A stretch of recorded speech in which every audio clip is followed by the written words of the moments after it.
Notre page été, elle s'intéresse cette semaine au tourisme industriel. Ce mardi, direction Jargeau pour parler andouillette et c'est avec Alain-Georges Monet. Bonjour Alain-Georges. Bonjour Rebecca, bah oui, comme chaque midi, je suis dans un temple. Je suis avec Gilbert Recresson et la fameuse andouille de Jargeau.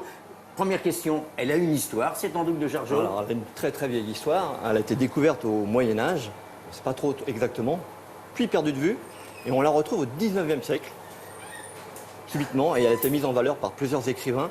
Et aujourd'hui, les artisans de Jargeau l'ont mise en valeur, elle est reconnue nationalement et je pense internationalement. Bah bien sûr, alors évidemment, le Tourangeau que je suis va vous parler de l'andouillette du Vouvray. Quelle différence il y a entre l'andouillette au Vouvray et puis cette andouille de Jargeau? Alors, cette andouille de Jargeau, elle est composée de 60% de viande et 40% d'abat, alors que celle de Vouvray, c'est l'inverse. Alors, comment vous la préparez? Parce que je vous sens très régional, parce que je vois qu'il y a du miel, là, qui bien sûr vient de Sologne, évidemment. La Ferté-Saint-Aubin. Et ben voilà, alors, vous la préparez en croustillant. D'ailleurs, on va voir, avec quelques images de votre établissement, on va voir également le résultat, l'assiette dressée. Voilà. Alors, qu'est-ce que l'on fait avec Je vais d'abord vous montrer la qualité du produit. On a quand même une andouillette qui est estampillée andouillette de Jargeau. Vous allez voir un produit finement travaillé et qui met en valeur tout l'intérieur. Donc une viande très bien hachée.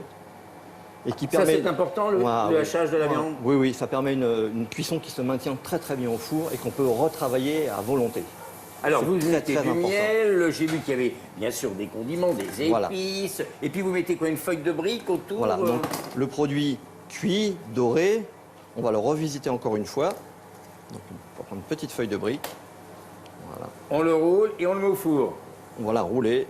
Et vous mettez quelque chose sur la brique? Non, tout est à l'intérieur et on finira par une petite sauce salée sucrée par-dessus à la fin. J'ai vu qu'il y avait des légumes, une purée avec une drôle de couleur. Voilà, nous on sert une purée de vitelotte, donc c'est de la pomme de terre, et en général avec des légumes du terroir. Alors ça peut être une petite poêlée de légumes du soleil, courgettes, aubergines. Et ben voilà, ça rappelle l'été, ça rappelle aussi le midi. On se retrouve ce soir, on parlera de vinaigre, car je suis persuadé que Gilbert cuisine aussi au vinaigre orléanais, bien sûr. Merci Alain-Georges, on vous retrouve ce soir donc. Bon appétit.